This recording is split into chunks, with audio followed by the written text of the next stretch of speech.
from 1965 or before that, the Biafrans had their own institutions.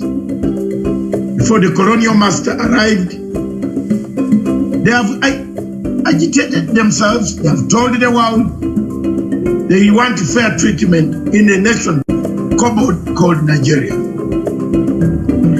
Successive regimes have always trampled upon the rights of the people of Biafra, destroyed them, killed their younger men, assassinated many, deported many, excluded many, forceful deportation out of your own country. Time has come for the new generation in 2020, 2021, 2022, for people to sit down to find an everlasting solution to the conflict that is around that region.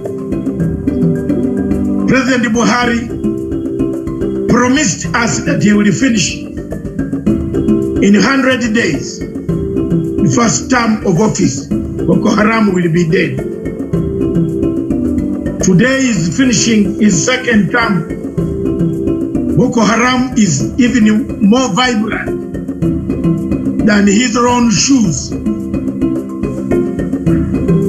We have landed in very serious murky waters that the people of Nigeria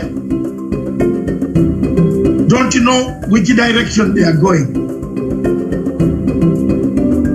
The people of Nigeria, a big country with a big population, an economic hub of West Africa and Africa, with the biggest reserves of oil, still lingers in poverty.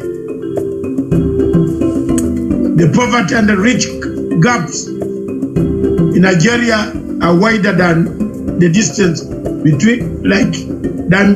between, Mars and Earth. What can we do for our countries in Africa? How do we unite? For us, our role is to speak, to defend the voiceless, to chart our way forward, to find a solution. The only way solution can be got on the Biafran issues, the referendum, which Buhari and the government, president, have refused. But sincerely speaking, Nigeria needs rearrangement. If that rearrangement does not come today, tomorrow, or the other day, one day it is going to explode. People can be pushed, but they cannot be pushed beyond what Biafrans have been pushed. The suffering is too much. Pictures that I cannot show on this television. I call upon President Uhuru Kenyatta as a member of the United Nations Security Council to see that some of these problems should be resolved and a resolution is passed of sitting down to understand the difficulties of the nations, especially in Nigeria, in Cameroon, because the problem of Biafra is also similar to the problem of Amazonia. The English-speaking people have no say in Cameroon. They are taken as second-class citizens. Biafrans are also taken as second-class citizens in a country called Nigeria.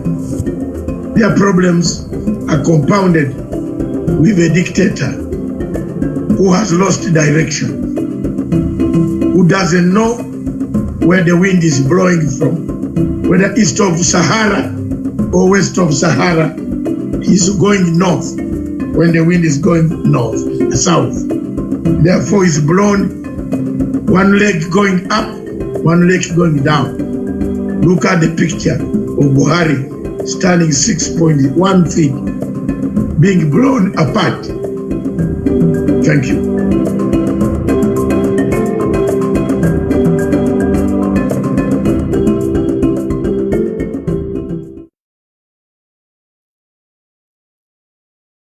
very much for watching Punchline Africa Television, broadcasting all the way from the General Headquarters and the Political Command Center of Africa in Nairobi. I am Dr. David Matanga, bringing you this show, Diplomatic Leaks. This show, Diplomatic Leaks, goes behind the diplomatic lines to find out what is going on in the diplomatic circles, what is happening in Africa, what ails Africa, what kills Africa. Why is Africa a very rich country, but very poor people? Poverty in Africa, corruption in Africa, everything that goes wrong in the world starts from Africa. Yet, we are one of the most endowed people, given quite a lot of resources. What went wrong? What has gone wrong? Today, our topic in Diplomatic Leaks is a very clear topic which is worrying the United Nations Security Council, the Pan-African body of AU is worried. The Peace and Security Council of Africa is worried. European Union is worried. All states, the Arab world, the Gulf world, all of them are worried. The country called Nigeria. Is this country sliding to suicide? I will use Walt Senyuka's words. You remember Walt Senyuka wrote a book, The Lion and the Jewel.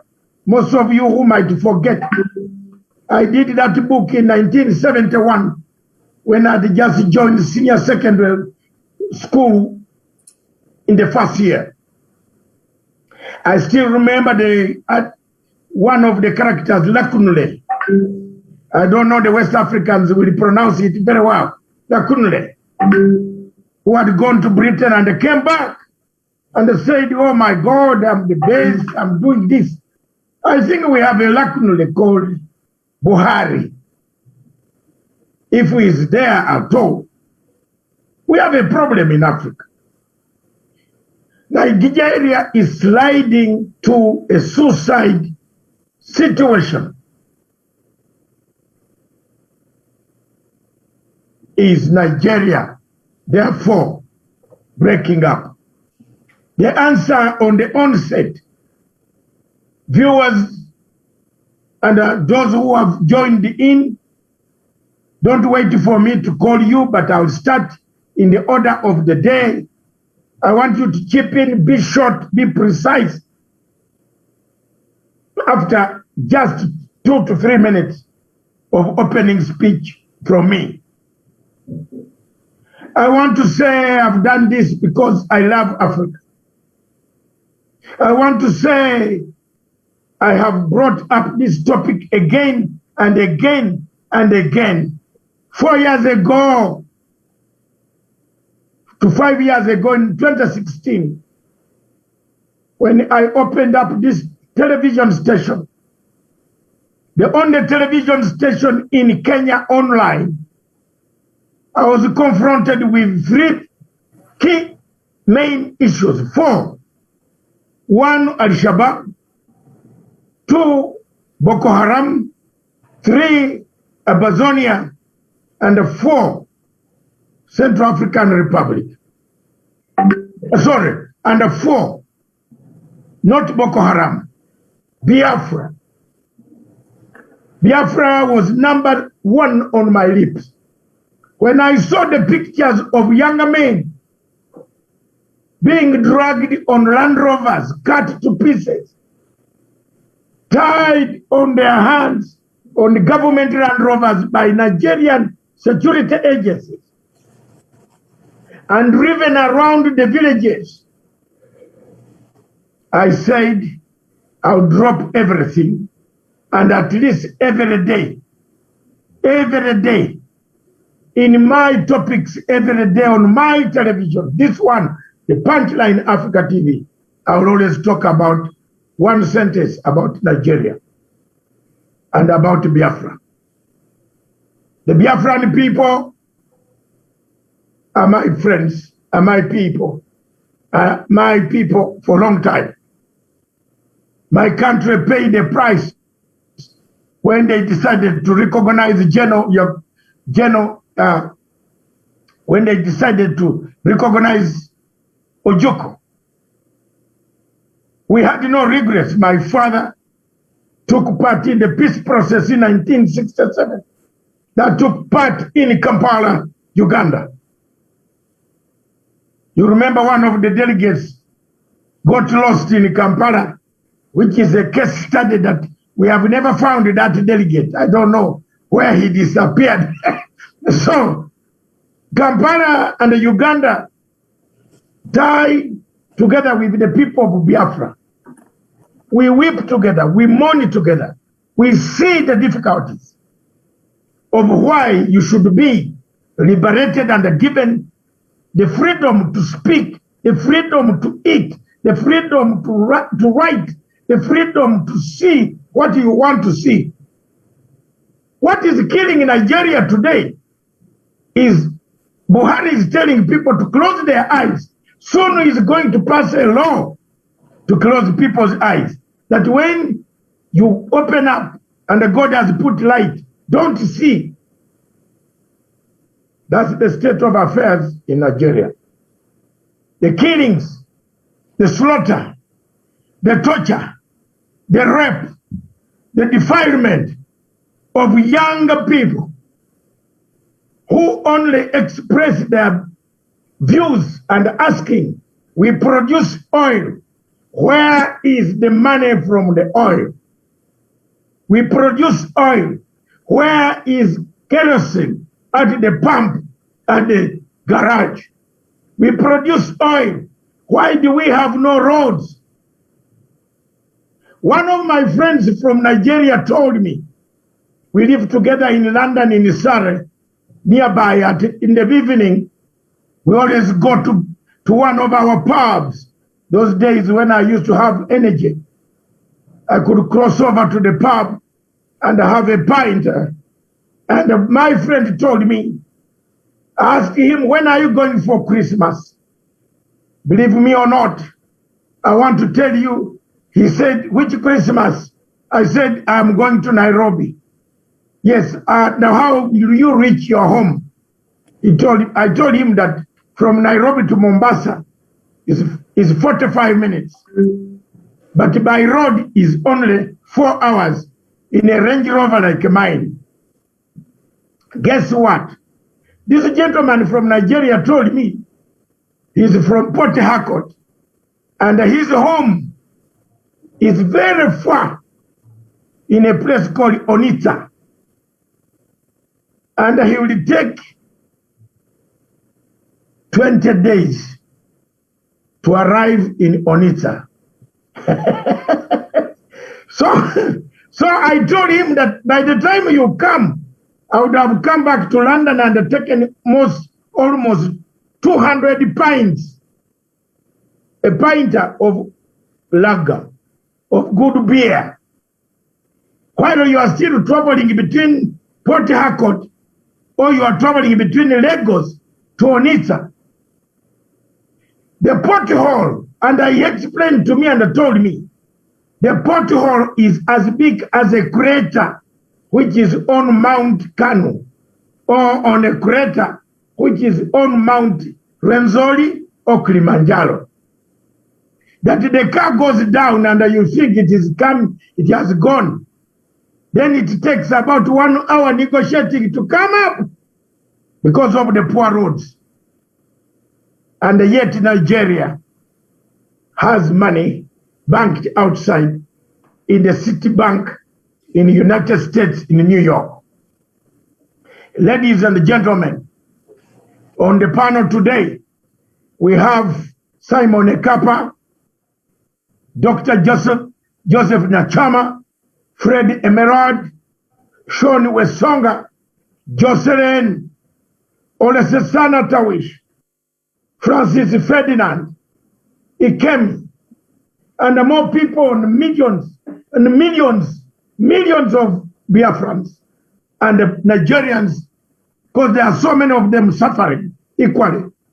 The only suffering which we have identified under Javan Karanja, the ones we have identified are Biafrans, who are told when they are in Abuja, they are told to go back home.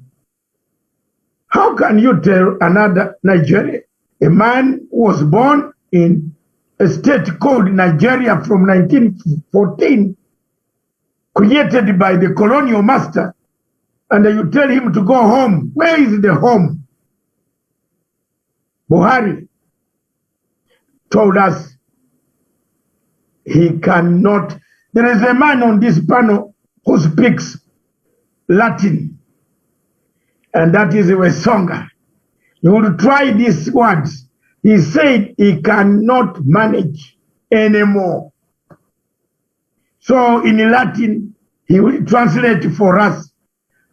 Buhari said he is defeated, he can't manage Boko Haram. They are more powerful than himself. So, welcome to the show. Let me begin with the guest, Simon Ekap. Just say a word, introduce yourself, and tell us what exactly from the last time we saw you. What is changing? What has changed? We have seen so many developments to the extent that Wallace Nyika, one of the most renowned writers, says Nigeria is sliding to a suicide. You might not see it in 2022 by June. To me, before you speak, I've already predicted that the military are coming. So, Ekapa, don't say it is you who said it. I have said it. I see the military coming. People have reached a point, they have nowhere to go. They have nowhere to go. Even the president, commander-in-chief, an army man, a general decorated, says, I can't fight Boko Haram. Then what else? The captains should come and fight Boko Haram. Simon. Thank you very much. Go ahead. Thank you very much, Dr. Mutsanga, for that wonderfully put opening speech from you. Our viewers from the other part of Africa, it has become very imperative that we come every now and then to inform you what is going on in Nigeria. The Nigeria you see today, believe me, you will see no more. A matter of months to come. Nigeria is collapsing or has collapsed, and the breakup of Nigeria has become imminent. The problem here is that the government of Nigeria, under the leadership of Sultan of Sokoto, people are not understanding what is going on. What is going on is that they are having the continuation of Usman Danfodio conquest, being led by a man they call the Sultan of Sokoto. And because the Nigeria, you see, do not have president, and we address them as presidency. So these people are being controlled by the Sultan of Sokoto, and the people that are, perpetrating all this killing and ethnic cleansing and jihad in Nigeria today come from different African countries. Just a few days ago, we were able to expose one of the biggest sponsors of this jihad going on in Nigeria. Some of them, they come from a country called Mauritania. And they are very, very proud to boast how they have built dynasty in Nigeria. And today, one of the family that has built this dynasty in Nigeria has come to become the spokesperson of the Northern Elders Forum. And in the person of Hakim Baba Mohammed, also, he was the one who spoke on behalf of the Northern Nigeria, asking the federal government of Nigeria to allow the Igbo ethnic group to secede from Nigeria. And so when you look at the impunity going on, you find out that even those who are not non-Nigerians, who have ulterior motive, who have interest in grabbing the land that doesn't belong to them, who have the ulterior motive to conquer the entire Nigeria and take over the resources that doesn't belong to them, are the one who have found themselves in position of power. They are now in military, they are now in police, they are now ministers. They have found themselves into different sector of Nigeria economy, and they are making decisions that are not favorable to the original indigenous people of Nigeria. This is one of the biggest problems. Also, we would want to inform our brothers from the other part of Africa that even the man who claimed to be the president of Nigeria, if there is anything like that, said he come from Niger, the Niger Republic. And because he believed that his siblings are still in Niger Republic, he has to develop Niger Republic, and subjugate other parts of Nigeria, especially from the southern Nigeria, subjugate them to continue to be slavery to other parts of the northern Nigeria. And this is totally unacceptable. So the issue of whether Nigeria has collapsed, whether Nigeria is breaking up, as I'm speaking to you, Nigeria is already broken. Nigeria has broken up into pieces in the sense that the government are now begging the Boko Haram to lay down their arms while they are showing military power in Biafra territory. As I speak to you now, innocent people are being killed in Biafra land. Innocent women are being killed. Innocent men, old men are being killed. The news coming from Biafra today is that a man has been killed as he was on his way to a wedding. He was killed and paraded as unknown gunmen. And this news is now going viral. So the issue here is that our other African brothers and sisters should know that everybody must do everything to make sure that Nigeria do not stay more than 2022. We don't even see Nigeria succeeding this year.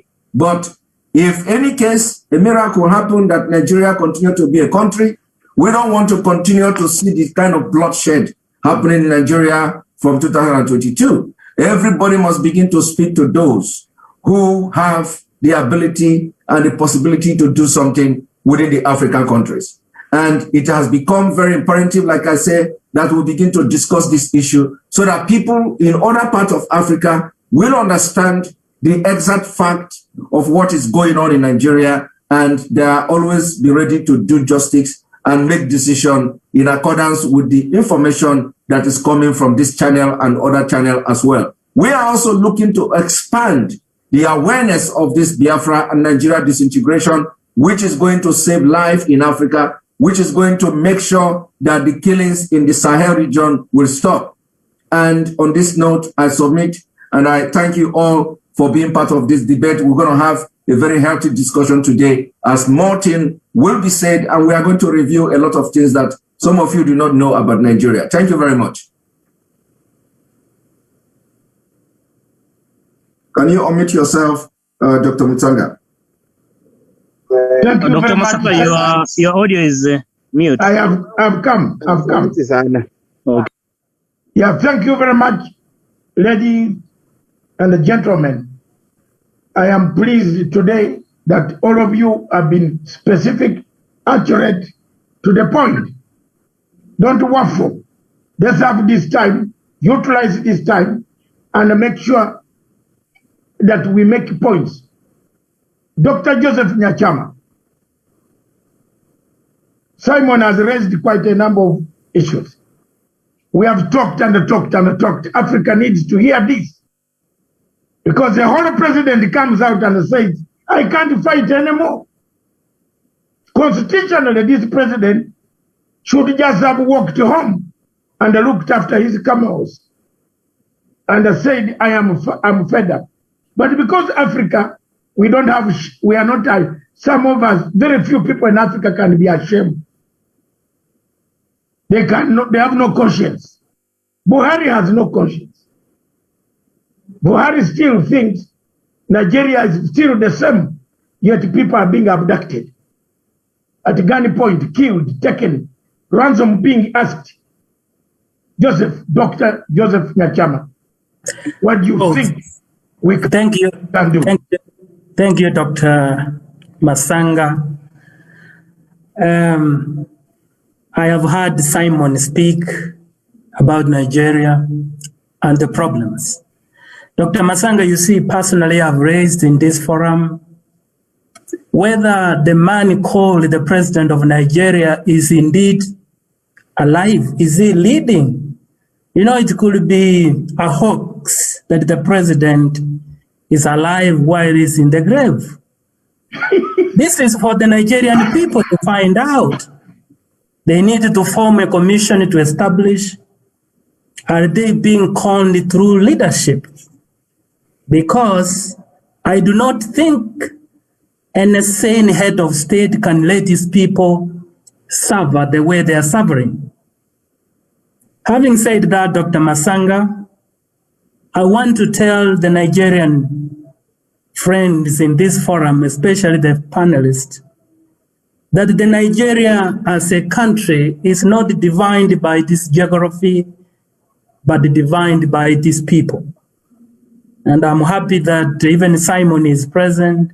I can see Ndoran said is present. I can see Jocelyn is there, ready to serve this nation. The question that needs to be asked, Dr. Masanga, is this, because what we are discussing is Nigeria going to break up. The issue should be who will lose and who will benefit if Nigeria breaks up. I think that is the discussion, but I want to tell the Nigerians, if they are listening, that the common people will be the losers if Nigeria breaks up, and the greedy few will be the beneficiaries. I derive this thinking from one of the greatest personal development philosopher I love, Zig Ziglar. He talks about America, that the greatest nation in the world is not America after all. The greatest nation is the imagination of the American people. In the same vein, I want to tell the Nigerian friends who are present that the greatest nation is not Nigeria after all. The greatest nation is the imagination of the Nigerian people. Yeah, I said 1.5. And I want to plead that common people will be losers if Nigeria as an enterprise is left to be liquidated. Because, Simon, if you look at the Igbo people, if you go further, there are those they call the Mbiwa Igbo, and there are the Jews and few class we call the Zions. You, the panelists here, if you have identified yourself as leaders, Nigeria must be united, whether you are working from southern or northern, because you will benefit from the economies of scale. Nigeria as a viable enterprise. I am telling you, the greedy few want to use men as slaves to pursue their service interest. Of course, with other hidden hands, either from west or other quarters which we do not know. For me, Dr. Masanga, if the thinking of the Nigerian people is to make others slaves, whether it disintegrates into various units, the same will continue. Look at Sudan, Masanga. In 2019, the Southern Sudan, 400,000 people died. And in fact, 4 million refugees in different parts of African states, and 1.8 million were displaced. Look at The Nigeria, they were fighting. But doctor, let me jump in here as a moderator. If you in your first statement, Dr. Nyachama, you said a state has no president. They don't know whether he's dead or he's alive. Now you want these people to remain in a state where they don't know whether the president is dead or alive. Now, boss, Dr. Nyachama, guide me here. Is it better is it better to go away and suffer than to remain in a state of uncertainty where the president or Jaburil comes up and says, I can't help you, I can't protect you. Dr. So what Mutsanga, people in Nigeria are saying, Dr. Mutsanga, can I respond to him? Yeah, you will come to respond to him. Let's give him, give him that direction. Yes. Let me clarify what I was saying. Dr. Masanga, okay. Maybe I was misunderstood. No, yes, okay. Maybe. I never said, I was trying to say, as each particular region is trying to self-determine. It is not the region. The Biafrans have said they want a referendum. Full stop. Other regions will bring their case. But for now, Doc, the people who want to go away, who have said we are going away, give us a referendum to decide whether we remain here or not, are Biafrans. And that is okay. Yes. Dr. Masanga, begin it from there. Dr. Masanga, maybe it is my narratives that were misunderstood. Okay. I was just developing I was trying to develop an analysis.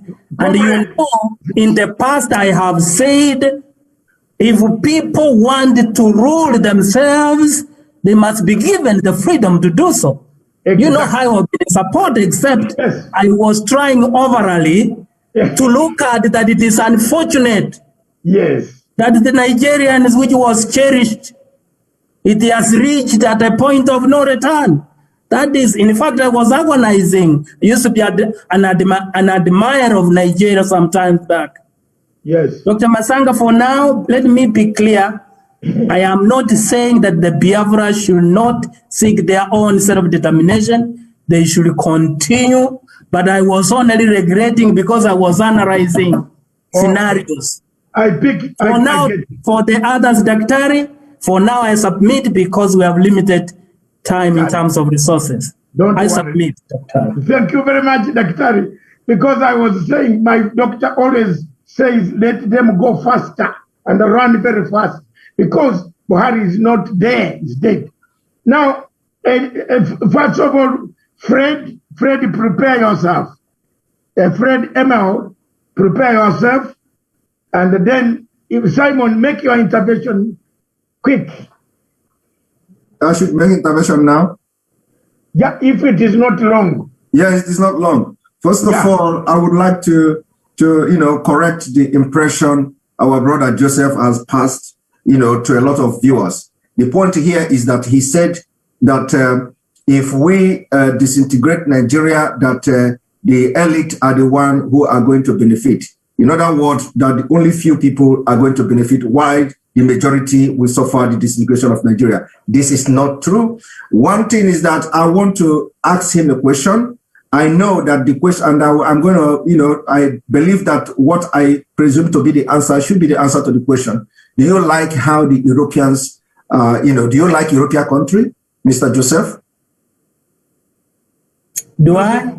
Do you like European countries? Do you like the civilization in European countries? Of course, the way they have developed their, I don't like some people themselves, the view they have to African. But if you look the way they have, I'm not asking about the view of the people. I said, do you like the European countries? When I say like, I mean about the civilization, about the development, about the way democracy is being handled here. Do you like what you see? You like it, right? Before you finish the question, yes, because their system work efficiently. Thank you very much. Do you know why the system work efficiently? Yes. What? What is the reason for the system working efficiently? It is going we educate the people watching us today. What do you think is the reason why behind the efficient of the system? They have very effective leadership. Well, that is good. Period. Because no country. You think it is all about effective? You think it is all about effective leadership? Pardon? You think it is all about effective leadership? Of course, yes. Because no country can grow beyond the vision of a leader. Thank you. Let me now tell you something you may not know. The reason why the Europeans and the European Union is very progressive and have efficiency in their democracy or in their governance is because Europe is divided along tribal line. Have you ever thought of that? Yeah. Tribal lines? Yes. Have you ever thought of that? You know, let me tell you, if you are divided between tribal lines, it means that each tribe is bringing its niche to the full. I want to draw something to add to what you have said. You said you like Europe. You said you like the system because it is efficient, and then you said that the leadership and all that. And I'm telling you now, do you know the reason behind the progress and the civilization in Europe? And I tell you one key factor, which is that Europe is divided along tribal line. So the countries you see in Europe, they don't have all this kind of tribe you have in Africa. Do you agree with me? Yes. You see, now what makes you think that we can't do the same in Africa to have a more powerful, united African nation? You know, Simon. No, this is, it is something. Yeah, we are discussing. We are thinking very far. We Biafrans are thinking very far. We want to do something better than Europe. So now we have come to identify the problem of Nigeria. Where the problem of Nigeria is coming from? It's coming from a diversified ethnic group, diversified view, diversified economy, diversified culture. It is the diversity. The problem we have in Nigeria today is diversity. And if diversity has become a problem in Nigeria, believe me, it goes a long way in affecting other African countries. Now we researched on what is the problem in Africa, what is the progress, what is giving the European Union progress. We found out that the European divided along ethnic line. They have the country. If you come to Finland, you have people speaking Finnish. If you go to Norway, you have people speaking their language in Norway. Go to Sweden, you have them, especially come to Nordic country, go to Germany, all of them are divided along tribal line. When they try to have the Soviet Union comprises even Finland. Finland was once part of Russia. Now, Finland have their language, Russia have their language. All those countries that made up Soviet Union in those days have their different languages. Now, they have to divide along that line to be able to progress and divide their diversity, their views about how things should be handled.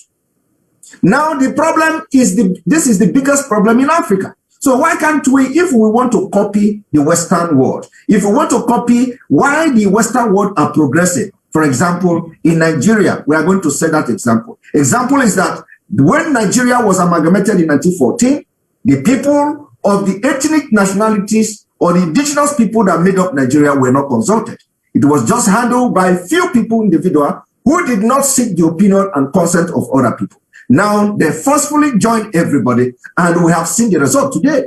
The result today is that when you want to restructure Nigeria for a better development, the people from the nomadic side of Nigeria don't want to accept that. They believe that their own system of governance, the nomadic style of lifestyle is the best. We believe in civilization. When we want civilization, they are building centers for eradication of the civilization. Are you aware of that? So, my brother, we have to begin to think positively in Africa. If you are having a diversity, cultural diversity, thinking diversity, it can never work. We are going to try this for thousands of years. We will never progress as African nation. But it is time. You allow Biafra, allow Yoruba, allow other ethnic groups or ethnic nationalities that want to form a country to form their own country so that they can develop Africa.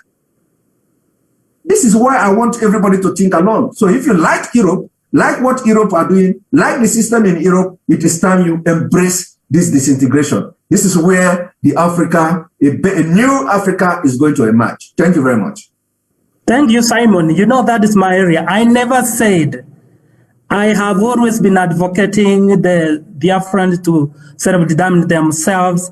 Why I was bringing even Sudan, the conversion, was to say that when that time comes, don't go the Sudan way. That's what I was saying. So, I never said. Joseph, I picked the point. And, Yes. You were, as an leader in Africa, I think you are warning us not to go that route. That's why I was analyzing. No, And okay. then, Okay, give fine. me actually 1 second.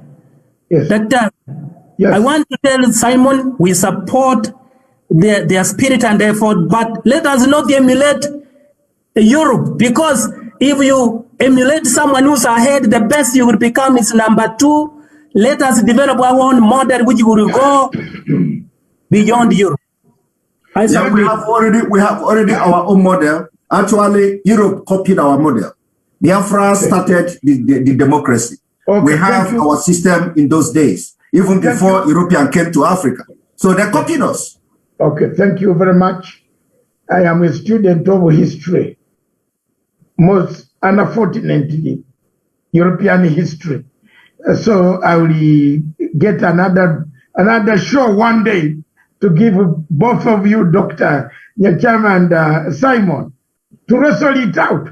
Now, there are a few things that have come. I want to bring in a lady, Jocelyn, to cool down to bring some voice. We don't want to look like men only sitting at the marwa or the pot, you know, the pot for brew, local brew, drinking alone. You know, men used not to allow women to go there and tell them, don't come near the pot. Jocelyn. Yes, are you I'm there? here. Yes. Is Nigeria breaking up? I can hear you have laughed. Is Nigeria breaking up? Good evening, everyone, and thank you for the invite, and thank you for those of you watching online. Is Nigeria breaking up? Definitely, because this is a question that even a kindergarten student knows that Nigeria is breaking up, because we don't need a soothsayer to tell us what is actually going on in Nigeria. Because the way things are, the aggressiveness of people back home will actually tell you, the atmosphere itself will tell you that this country is going down. So Nigeria, as it is right now, is going to break up. Nothing is going to mend it. Nothing is going to stop it from breaking down or from breaking up. See, everyone is so angry right now. The youth are angry. You know, the tension is so high back in Nigeria. The tension is so high back in Nigeria that even when you travel, doctor, just immediately land in Nigeria or you land at the airport, the only thing you will feel is the negativity in the atmosphere. You will feel everybody is just antagonizing the other person. That is to tell you that the leadership of the country has failed everybody in that nation. So people right now are just so angry that before you know it now, everything is just going to, is going to explode. I would say like it's just a ticking time bomb. So it's just waiting at the right time for things to get out of hand and explode. So the best thing they can do right now is either they do it gradually and peacefully and let the people that wants to go on their own and be. Otherwise, a lot is going to happen and it's going to affect each and every one of us. We are losing lives at the moment. We are losing people on a daily basis. But if they are not able to manage it, if the leaders in Nigeria, even the African leaders are not able to, step in and manage the situation back in Nigeria, it is going to affect a whole lot of people. It is going to affect a whole lot of, because we are going to lose lives for sure. We are going to lose lives. So the best thing, if they have the interest of the people at heart, what they will do is, okay, since everybody is antagonizing the other person, in Nigeria, we are all tribalistic in nature. We are all tribalistic in nature. Me, I cannot, when you see an Igbo person, And also, or if Fulani man sees an Igbo person, they see you as an enemy. You understand? We don't have the same language. We don't have the same culture. It's just, it's just like mixing oil and water together. It doesn't stay. It will never hold. It will never hold. So when you mix people who do not have the same ideology and the same culture together, of course, there is going to be an antagonism. There's going to be a kind of bad spirit, There is going to be a kind of bad spirit within these people. So the best thing they can do now, you cannot just hold people together who do not want to live together. Because what is your plan of saying, is compulsory that you have to be in the same nation as me? What is the essence of doing that? Then the people you want to lump together said they are not comfortable in this kind of a relationship. So it's better you let them go peacefully, or you then be ready to face what is coming up. You understand? Because right now, with the whole situation back in Nigeria, the youths are arming themselves. They are taking up arms. If you watch what the military has been doing to the youth and the police officers, if I'm sure you've seen pictures on social media, the inhuman treatment against the youth. What do you expect that will happen tomorrow, doctor? When these people know tomorrow, they'll feel like I have been subjugated for so long. I have been, maltreated for so long. I have been dehumanized. You understand? I have been treated like a trash.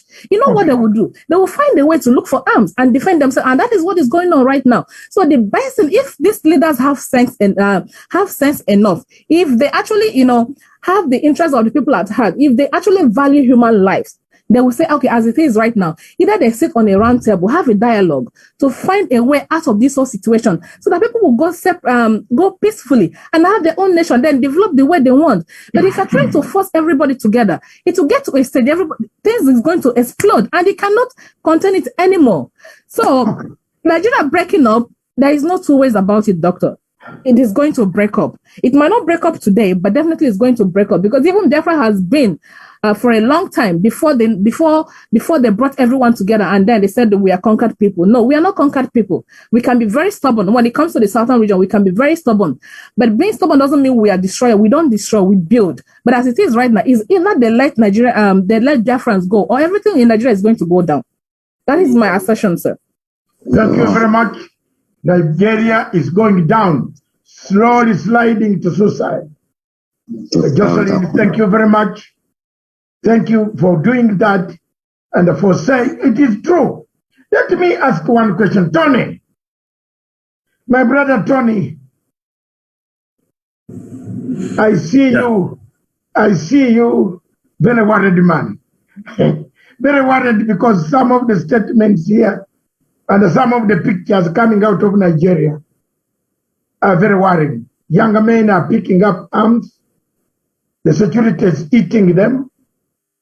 You think they have been pushed to the wall to take another route of constitutionalism. Picking up arms also is constitutional. If you have nothing left, you have no alternative. But I want to ask you one question. Why is the world silent? Why? Let's bring in that angle. Let's juggle that angle. Why is the world silent? Thank you. I also thank and appreciate everyone here and those watching online. Once again, thank you for the invite. The question you put across now is not just intelligent question. It is a sensitive question that some people don't want to hear. It's part of the question that makes Nigeria government panic because there are commitments everywhere. The reason why the world remain quiet or silent today is similar to the program I called you for last week, that I have a program coming up, and the program is Why the Silence of the Nigerian Pastors. There are commitments. The Nigerian pastors have been committed, and they have committed themselves. Similar commitment that the world has put themselves into between Nigeria. And Nigeria, I want to give you an idea. Nigerian international passports are not printed in Nigeria. It's produced in Europe.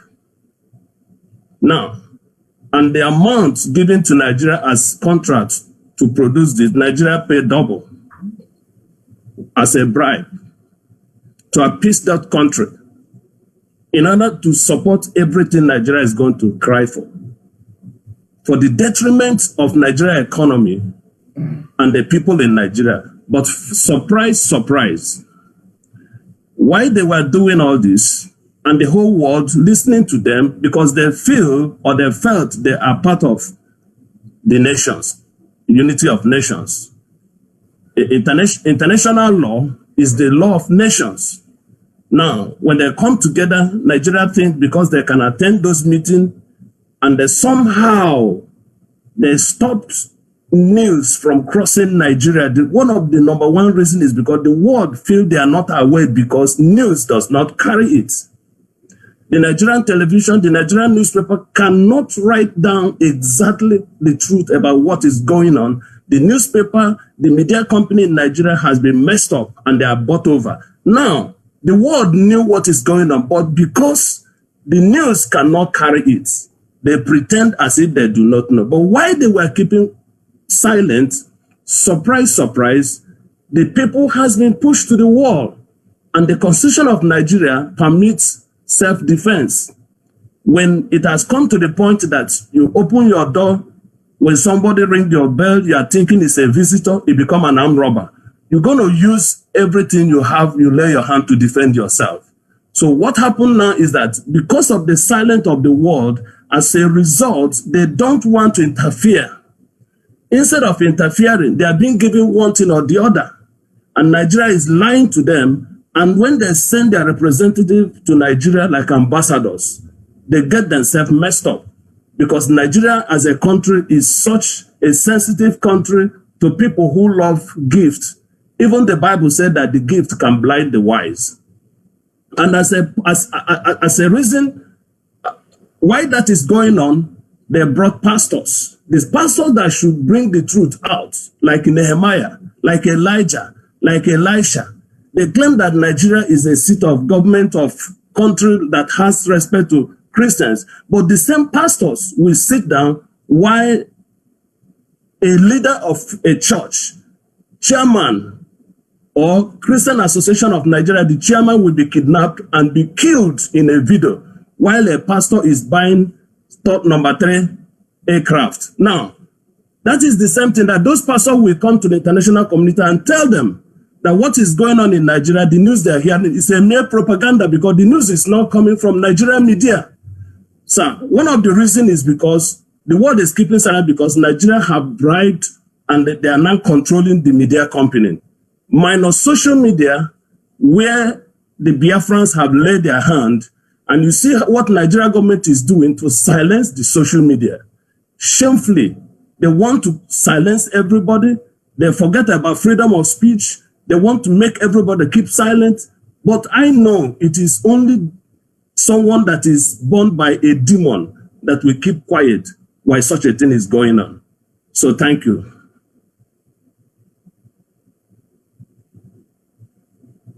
I cannot hear your voice. Unmute yourself. Oh, fine. Sorry. I always leave it so that it doesn't interrupt with the other people.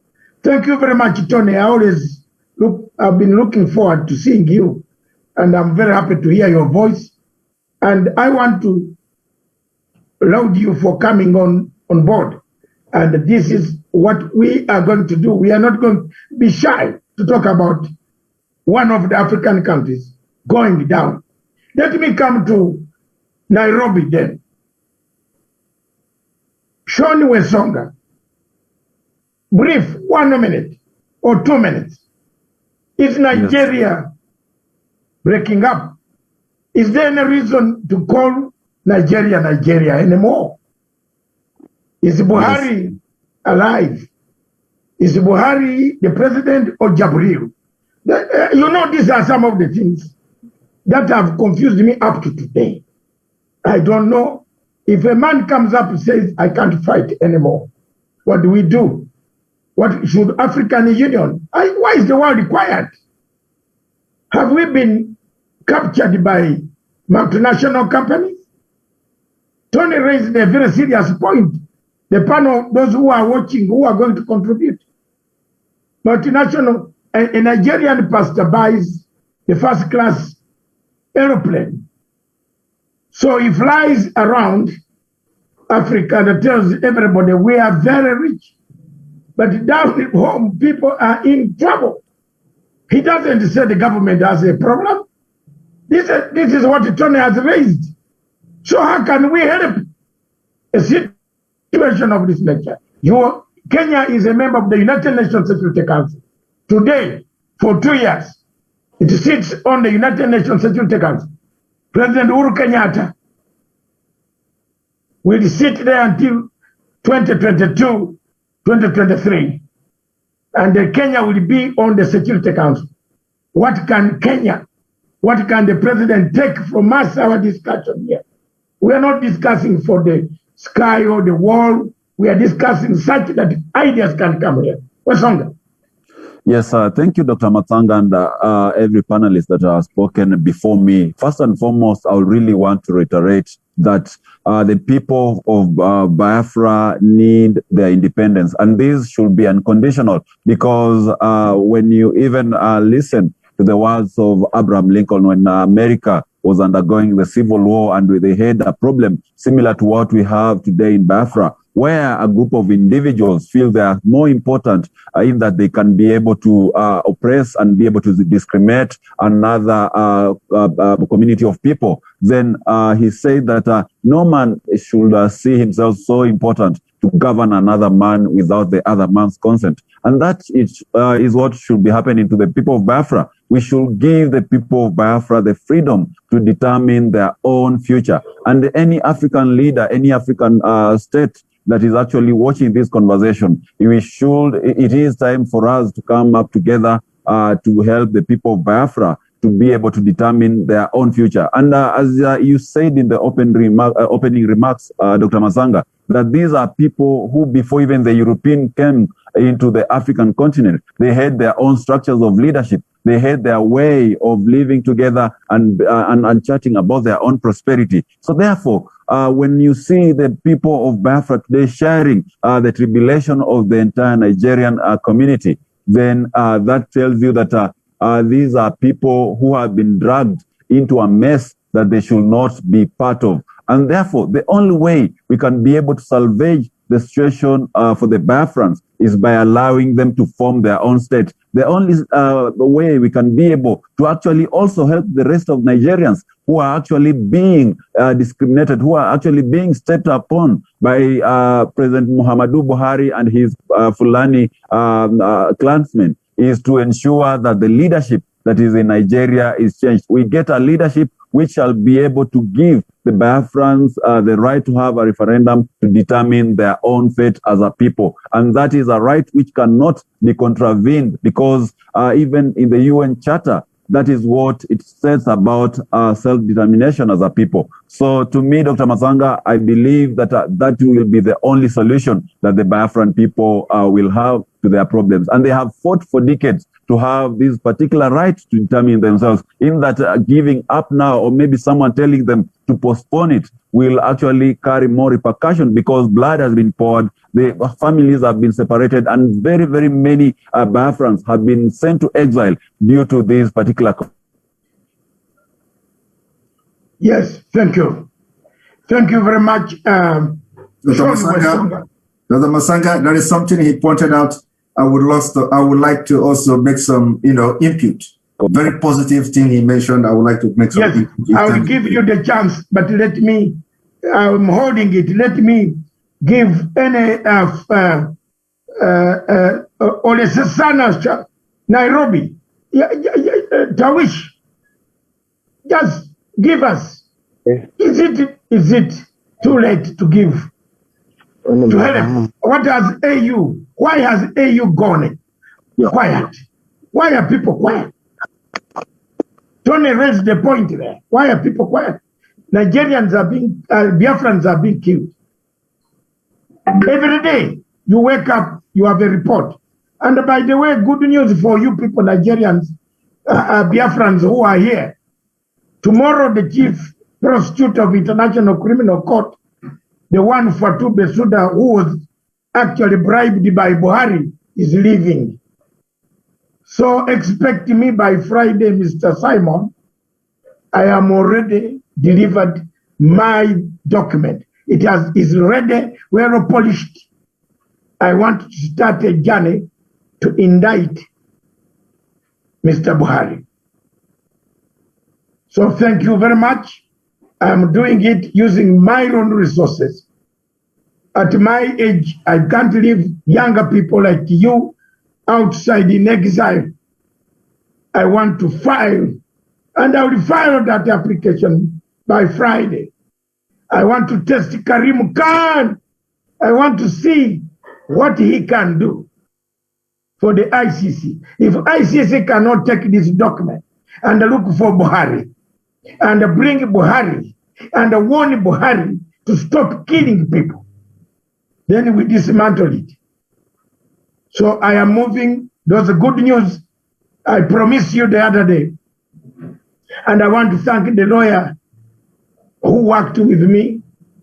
I have now modeled the document with exhibits, video, real live killings by the Nigerian army and the police and the security agents.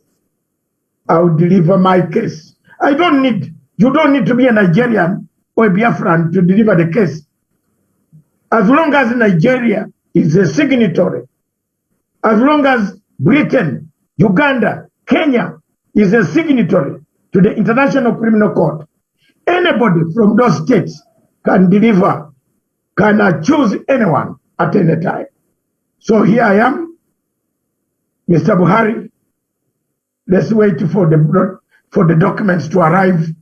Abuja, your head, they will come and then you will be notified. So that is all. We need to work out. If we don't speak now, we can't speak. So Tawish. Right. Oh, thank you. Thank you so much, Dr. David Masanga.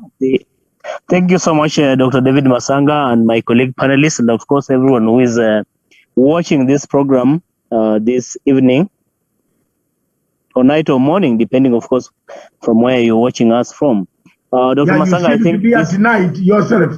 Yeah, go ahead. Yes, sure, sure. Thank you so much, Dr. Masanga. So I think what we need to make a clarification is that as far as Nigeria is concerned, I think Dr. Masanga, yourself and myself, we have been handling the Nigeria matter for as long as you remember, from 2016 or 2017, if my memory serves me well.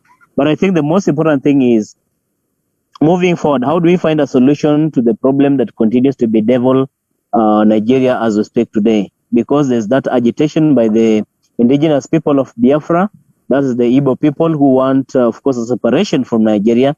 And the feeling when you listen to them, when you listen to their agitation, is actually a genuine concern, a concern that they want a referendum to determine their fate. They want to have a nation of their own.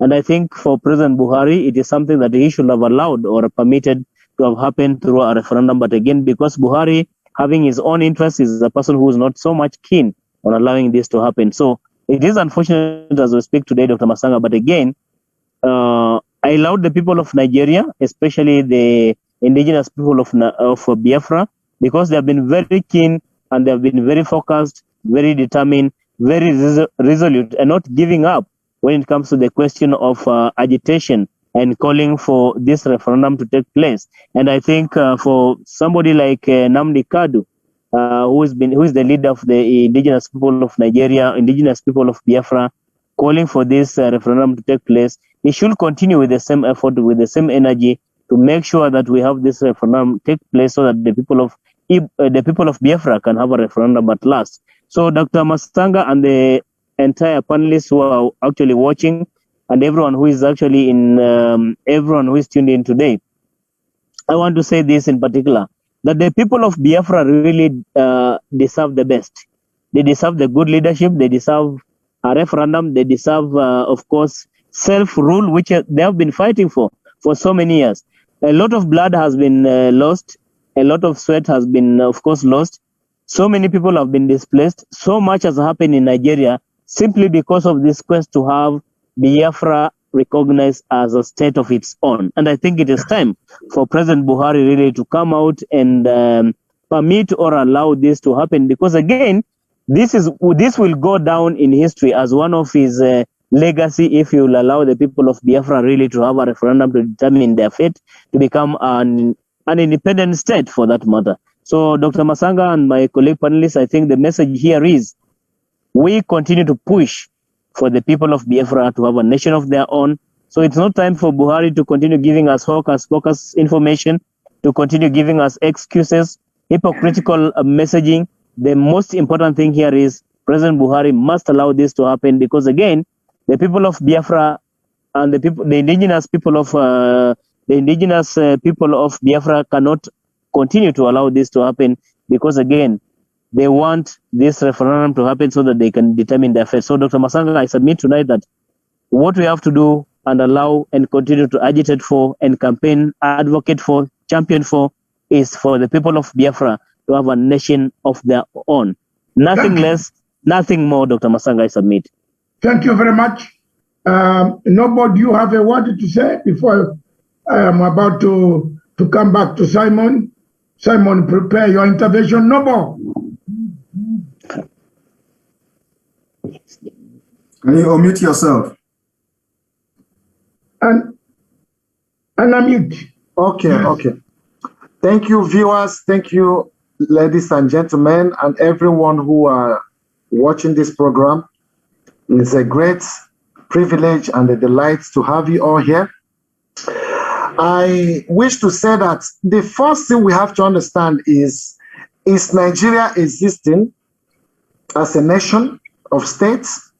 What is it that binds Nigeria to be a virtually or a reputable nation that you can say that Nigeria is a nation?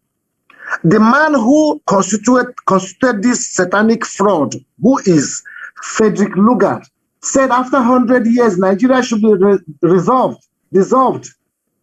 This is over 117 years.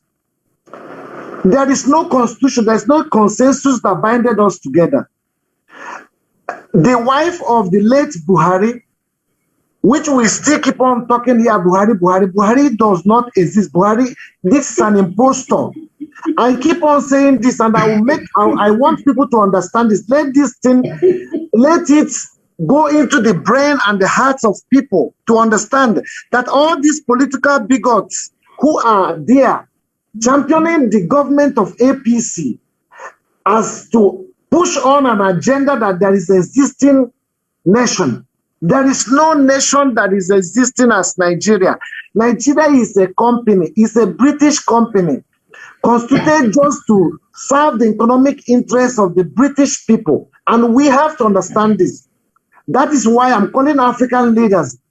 We should leave AU. AU is completely organized and controlled by Fulanis with their war chest worth more than $20 billion. So these people do not have any stand as a viable, reputable country that we can say we have a country. We don't have a country. We don't have a president. We don't have senators, House of Rep, House of what they refer them generally now is called the presidency. There is no president. So that man you saw there that is parading himself, he needs to come to Hague. He needs to come and explain himself. There should be a DNA that should be conducted. DNA should be conducted. It's a very serious DNA should be conducted. Who is that man who have held the whole Nigeria, the whole citizens, 216 million people hostage?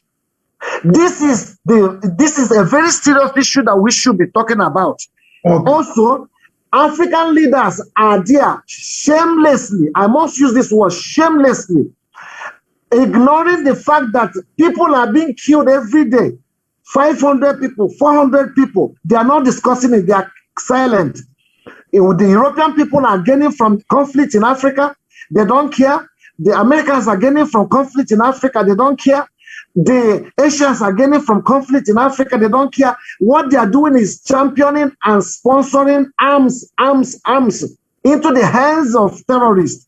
What is the reason why America have not come to fight Boko Haram in Nigeria? They say they are world power. They are fighting terrorism all over the world. I'm asking this question: why is it that American government, American military are not fighting Boko Haram in Nigeria? They are the same people. Why is it that Britain is not fighting Boko Haram? America has about 5,000 military in Afghanistan, which they withdrew recently. And in Iraq, they were there, 10,000. They withdrew it. America is not basically occupying any specific place with maximum military presence. Seriously now, why are they not coming to Nigeria? Why are they not coming to Boko Haram? The Chad president, the former Chad president, he finished Boko Haram within 1 week. Why is it that America is not probing all those people who are financing terrorism in Nigeria, who are championing this terrorism all across Nigeria and killing innocent people? They brought Christianity to us. Why have they ignored the Christians? I'm not only saying that this is a religious issue. Both Muslim and the Christian, this is humanitarian issue. Generally, Benue State is being under siege. Abia is under siege. Ohafia is under siege. Anambra is under siege. Ebonyi is under siege. Enugu is under siege. All the whole Biafran land is under siege. Oduduwa, the same thing. They are under siege. What is the world leaders doing? United Nations is a disgrace. I'm saying it proudly and very without any remorse. United Nations and all these human rights organizations that Amnesty International that is situated in Abuja have been calling for their presence. They have kept silent because they have economic interest in embezzling the resources of Biafrans with other external criminal companies, rogue entities like Shell BP from Holland, Total, JP Morgan, all of them, they are there embezzling the resources of Biafrans. And we are not protecting the lives of people from that region, from that land of which you are taking those resources from. Let me tell you, in Biafran land, we can no more fish again. Give me 1 minute. Let me digress. Finish with 1 minute. One minute Yes. here. In Biafran land, in place we call Ejo, this is a place that they produce oil. Also in Abia State, they produce oil. In Imo State, natural gas is there.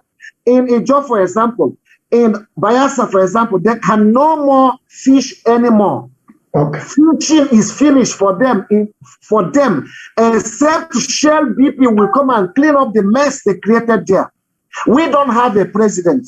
We are not Nigeria, and Biafra must be restored with every last drop of our blood to prove to the world that we are human beings who have flesh and blood and must be heard. And the United Nations should organize a referendum with the world leaders. Thank you so much. I applaud this program. Let's continue. Thank you very much, ladies and gentlemen. And unfortunately, we have very little time left. And as you know, in Kenya, there is curfew. And our curfew starts at 10 o'clock. And most of my staff who are in the main headquarters studios would like to run home before curfew catches them. But before I do that, I promise I'll continue with this subject again on Thursday. And Simon, I'll give you time and other people. But before I conclude, Simon had an intervention that I want to give you to make your comment as brief as possible. And on Thursday, keep time, the same time. We want to proceed. We want to be heard, Simon. Thank you very much. Thank you very much, Dr. Musanga. I really appreciate the fact that I have once again another time to speak. I want to, agree with the previous speaker before the last one, and then of course, yes, and then of course with the last speaker as well. That because of he mentioned the UN Charter. Now, I want everybody, especially those of you in other African countries, and then also to remind to the UN, the United Nations, A lot of people do not know the reason why the UN was set up. UN was founded in 1945. The reason for UN, they are the international organization which was founded in 1945 after the Second World War by 51 countries back then, was to what? To maintain peace, international peace, to maintain international peace and security. Developing friendly relations among nations and promoting social progress, better living standard, and human rights. Now, this is the reason for UN. Now, let us, project this to Nigeria situation. UN is for peace, security, for progress, for betterment of living standard. And that is exactly what the UN should live up to in Nigeria now. How do UN intervene in Nigeria? To maintain the peace and security in Nigeria, Nigeria needs to be disintegrated. As it is now in Nigeria, the security, chief of security agencies in Nigeria are controlled by those loyal to either directly Fulanis or those loyal to the Fulani Caliphate under the leadership of Sultan of Sokoto. Now, the conquest of Nigeria, they want to continue the Usman Danfodio. Today, the letter issued to a state called Delta State has 4 or 5 terrorist group pictures in that letter, which means they have been able to come together for the final, fight against other indigenous people in Nigeria. And this is what the UN don't want to understand. The reason for UN coming into existence in 1945 is to intervene in a situation like Nigeria. Yes. Look at the solution of Nigeria. What is going to be the solution of Nigeria problem? The solution of Nigeria problem is to disintegrate the interest of the problem happening in Nigeria. When Nigeria is disintegrated, the interest of the terrorist group will disintegrate. Not only that, the differences that are fueling this crisis and killing in Nigeria will also disintegrate. When Nigeria disintegrates, it will go a long way in restoring peace and tranquility in the entire West Africa. Yes. Now, having said that, how will disintegration of Nigeria solve this security problem and crisis in West Africa? It is going to solve it this way. We know that when we are shouting and agitating for the freedom of Biafra or disintegration of Nigeria, people will always make references to Sudan. And we have said several times without number, why are you people making references, especially those in other parts of Africa? Why are you people making references to South Sudan? Why are you not making references to other nations within Africa that have actually conducted referendum and they are doing well? Why have you not mentioned other parts of the world where referendum has taken place? Why is South Sudan always a case study? Right. Apart from that, we are completely and totally different people. We have different culture, different understanding. Biafra are the people that are scattered and have traveled a lot all over the world. You see Biafrans. Now, the disintegration of Nigeria will solve the problem in a way that, first of all, the terrorists, the Boko Haram, the Al-Qaeda, the ISIS West Africa, the bandits, the Fulani herdsmen, and what have you, Al-Shabaab and all of them, once Nigeria is disintegrated, the interest that makes them to now invade the southern Nigeria will automatically disintegrate. It means that the activities of the terrorists will be limited to other parts of the northern Nigeria. Now, it may also shock you that immediately Nigeria disintegrates, the terrorists will cease their activities because they are fighting virtually for the Islamic State of Nigeria or Islamic State of northern Nigeria. When Nigeria disintegrates, the northern Nigeria that are already having their 12th state of Sharia state in Nigeria will be comfortable with them.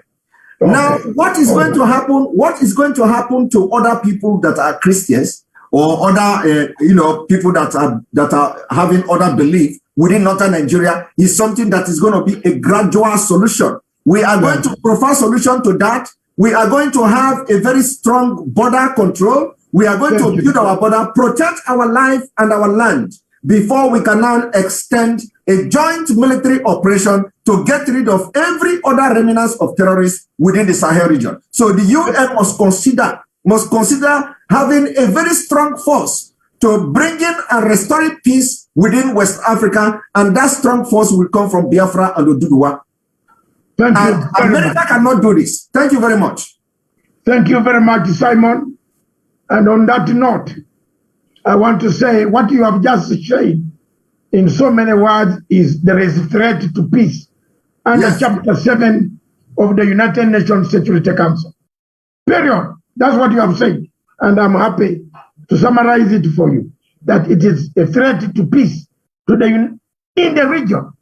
If Nigeria, if the UN does not step in, we shall have a problem. Honor, Mr. Honor 7C, just 1 minute. You have been putting your hand up for a long time. Can you say a word, and then Dr. Nachama summarily send us a vote of thanks? Mr. Honor C, telephone number Honor C. If he's not there, is most favor. Say one word. Unmute. Dr. Matsanga, good evening from here. Thank you. And I'm glad to be part of the program once more. My name is Most Favor. Yes, I just want to commend all the comrades for the positive impact they've all made. And what I have to say is this, that they've all spoken word. And just to add to what Simon just said, every time some of our most African brothers, they keep telling us, reminding us about South Sudan. Why is it that it's also difficult for them to remind us about Estonia, Finland? These are countries, they were all part of old Soviet Union. They were old former USSR. But today, they are leading, they are among the leading giants in Africa. Yes. But every time our people will keep telling us about South Sudan, the major problem African is facing, just Simon said it in the beginning, the major problem African is facing is because of the partition. Countries are built and created based on ethnic lines, but that thing is not present in Africa. And finally, let me drop this as let me just say this. Drop it. Yeah. Time is against us. Simon, Nairobi has coming of Biafra will be the end of terrorism in West Africa region. The earlier we understand this, the better for all of us. Thank you very much for giving me the time. Thank you very much, Joseph Nachama. Vote of thanks to our guests. Thank you, Dr. Masanga. Simon, I like your eloquence on this matter. I think on behalf of Punch African TV, we need to congratulate you and continue to support you, on your endeavor to liberate Nigeria from dictatorship. Thank you very much. Because there is a maxim which says that populi supreme lex, which means the welfare of the people is the supreme law. There is no constitution that can be cited that shall supersede the aspiration of the Biafra people. Therefore, Banjo Africa, in fact, as I started saying, I think probably to a certain extent I was misunderstood personally. I have been in the forefront to support your cause, except I went offline in analysis it was not understood clearly. But be assured, through Punch African TV, courtesy of the leader, Dr. Masanga, we are all behind you. And nothing can stop people from self-determination. Let those who are listening hear this voice. This is the voice of God, and no man shall diminish it. So brothers, be assured the support is growing, and by the end of all, it will suppress all the evil people. Thank you very much, Dr. Masanga. I submit. Thank you very much, lady and gentlemen. Jocelyn, I want to thank you very much, all of you, for having attended this show, The Diplomatic Leaks. As you know, Nairobi, our curfew starts at 10 o'clock. Some of my engineers must have left their permits behind their houses. So I want to tell them to give them a send-off quickly in the next 30 minutes so that they reach home.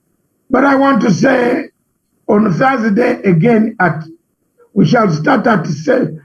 We want to start at 8 and have another program of 2 good hours. And this time we shall allow everybody to speak. Today we have made progress.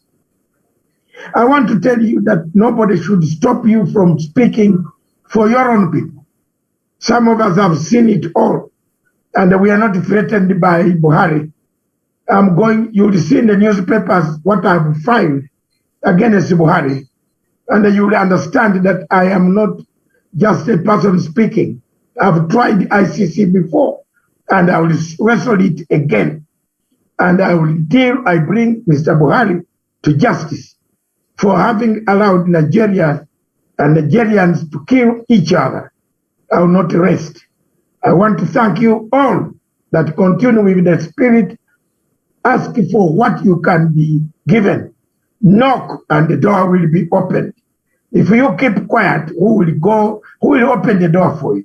The Bible said so. Don't be people who preach and go away. Stick there, knock the door. Simon, thank you very much, all of you.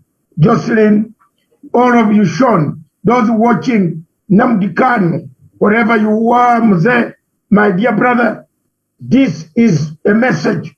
The messages are going out through to everybody. Everybody, whoever speaks, whichever language, I think God said it. Tony, you know the Bible better than myself. And unfortunately, you have become an expert. Nigerians are very good experts on the Bible. And he said you can speak in several tongues. So when somebody is speaking about the same problem, don't prohibit people from speaking about it. I see it always happen in liberation movements.